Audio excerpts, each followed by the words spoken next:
I know yesterday's news was surprising and it was hard for you to hear, but it was the right thing to do. We've got a great, I think we made the right decision. So I'm hoping you'll give every bit of your heart and soul that you gave to me to Kamala.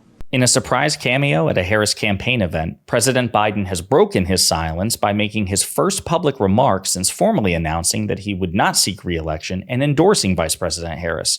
But before we unpack all that, if you end up liking this video and you want to support the channel, please be sure to hit the like, subscribe, and alert bells before you go. All right, friends, we have several clips to talk about in this video. The long and short of it is that Vice President Kamala Harris went to her campaign headquarters to have her first public meeting and first set of public remarks as the presumptive Democratic nominee. But before she spoke, there was a special cameo from President Biden, who phoned in and made public remarks of his own via telephone. And I want to play several clips because this is important. President Biden was the presumptive Democratic nominee. He is the sitting president of the United States. He is the leader of not only the free world, but still the Democratic Party. And he has been recovering from COVID for the past several days. And the fact that we haven't heard much from the president means that him speaking out now is incredibly important. In this first clip, he addresses the painful decision to not seek re-election, but he says it's necessary. I want people to remember that what we have done has been incredible, and we get so much more we're going to get done. And so I want to say hello to Kamala, if she can hear me. I know she's going to be speaking shortly. And I want to say to the team, embrace her. She's the best. I want to call today to thank everybody in this effort. I know yesterday's news was surprising, and it was hard for you to hear, but it was the right thing to do.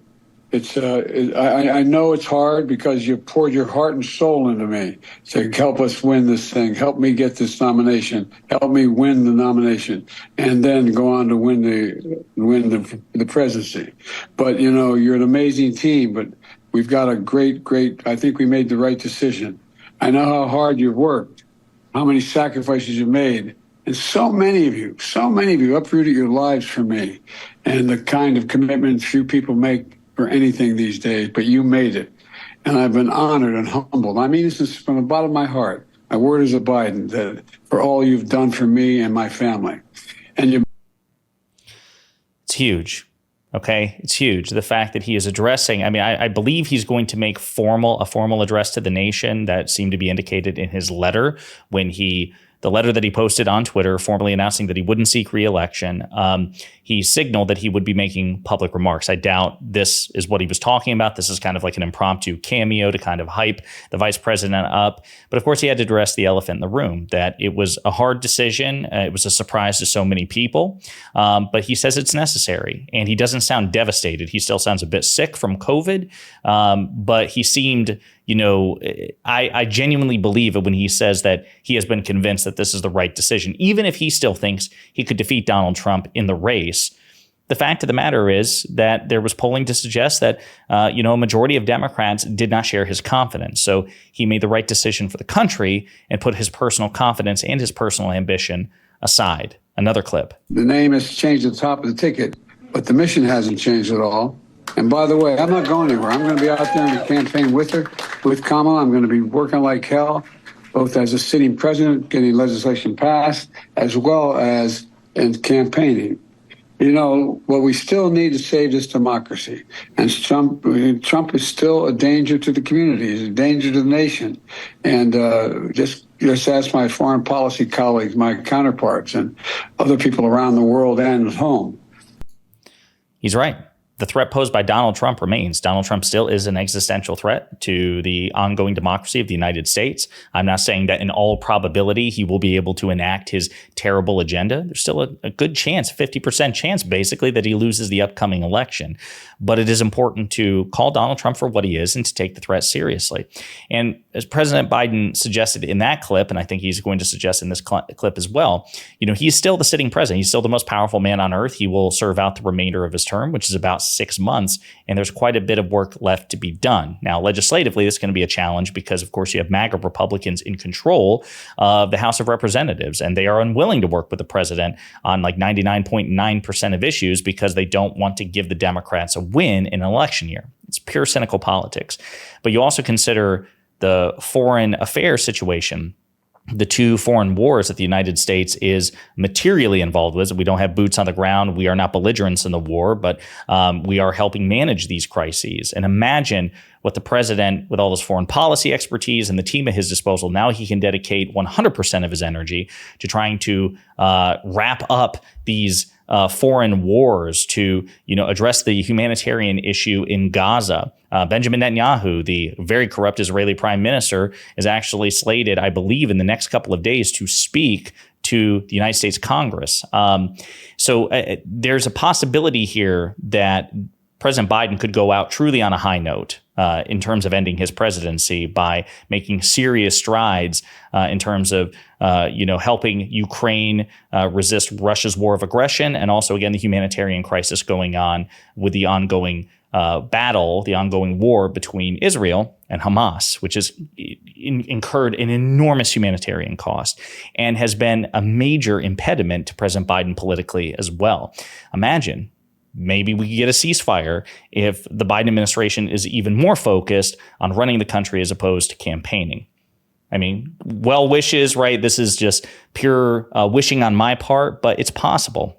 And I am comforted to know that the most competent presidential administration that we've seen in modern times will now be focused exclusively on running the country and freeing up the vice president to campaign aggressively. President Biden had to have a foot in both worlds, and now Vice President Harris can have both feet in terms of carrying the torch on through the next 4 years and hopefully 8 years as well. Another clip from President Biden's words as he phoned in to the Harris campaign headquarters. Look, so I'm hoping you'll give every bit of your heart and soul that you gave to me to Kamala, and I want you to know, I won't be on the ticket, but I'm still going to be fully engaged. I've got 6 months left in my presidency. I'm determined to get as much done as I possibly can, both foreign policy and domestic policy. Keep lowering costs for families, continue to speak out on guns and child care, elder care, prescription drugs, and climate. Climate still is the existential threat that we face, and if we don't win this thing, it's all in jeopardy. And we got to keep working for an end to the war in Gaza. I've been working very closely with the Israelis and with the Palestinians to try to work out how we can get the Gaza war to end and Middle East peace and get all those hostages home. I think we're on the verge of being able to do that. And we got to keep our alliances together. It's critically important. It took a while for me to build these alliances. Most of my colleagues have acknowledged that, but it's critically important for our safety and security. And I know I'll be doing whatever Kamala wants me or needs me to do in addition. So let me be real clear. We're still fighting in this fight together. I'm not going anywhere. And I want you to know you've always had my back, and I promise you, I will always have your back. And I'm anxious for you all to hear from Kamala. So thank you, Joe. There you go. I mean, again, pretty inspiring message. He seems to be in good spirits, even though, again, I know he's recovering from COVID.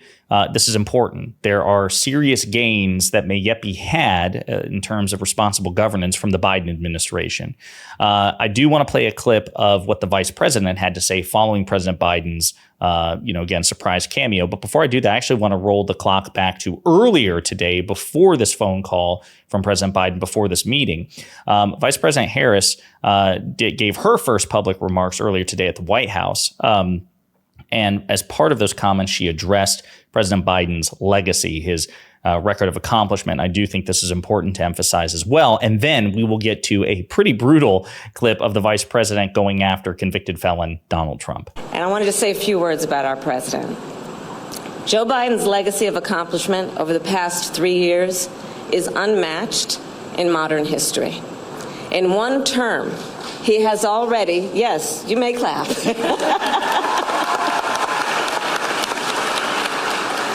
In one term, he has already surpassed the legacy of most presidents who have served 2 terms in office.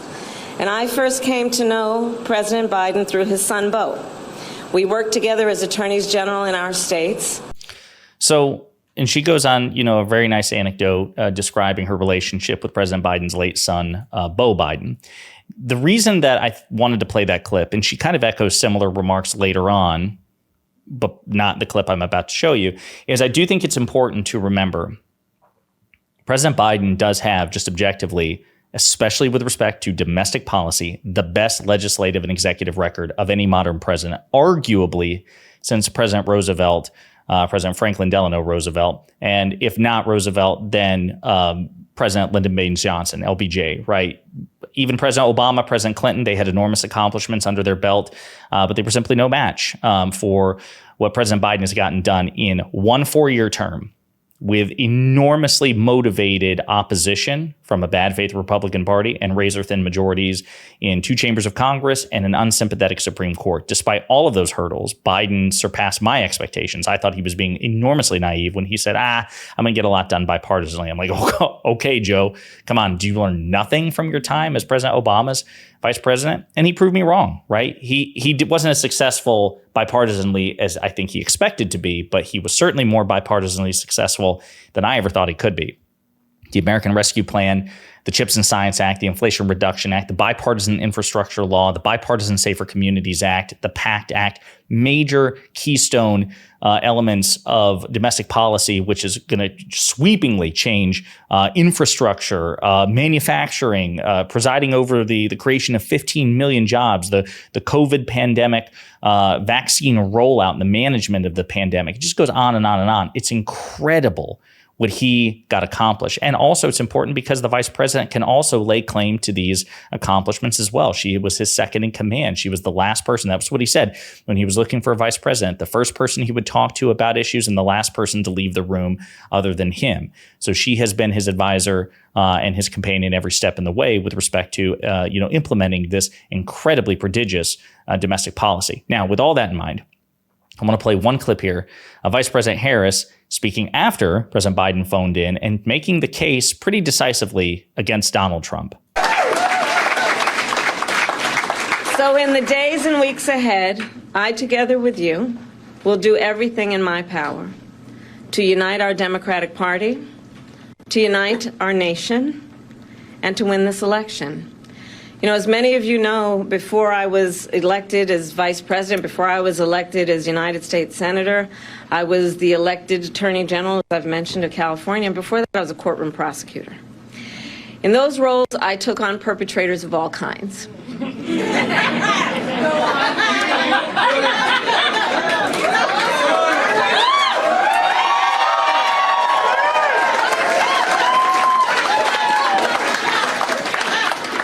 Predators who abused women, fraudsters who ripped off consumers, cheaters who broke the rules for their own gain. So hear me when I say, I know Donald Trump's type. I think he should dread the notion of debating her. And I wouldn't be surprised. He's already said that he wants a debate between him and Vice President Harris. If one is to be had, he wants it on friendly terrain for him. He doesn't want it on ABC, even though he previously agreed to that with President Biden. He wants it on the Fox Propaganda Network. And I believe that if she calls his bluff, he'll move the goalposts again. But anyway, again, we'll get, I'm sure, a more formal set of remarks, including video from President Biden later on. But he broke his silence. These are his first public remarks since formally making the announcement. And Vice President Harris is making a pretty forceful case against Donald Trump. Great stuff. Let me know what you think in the comments.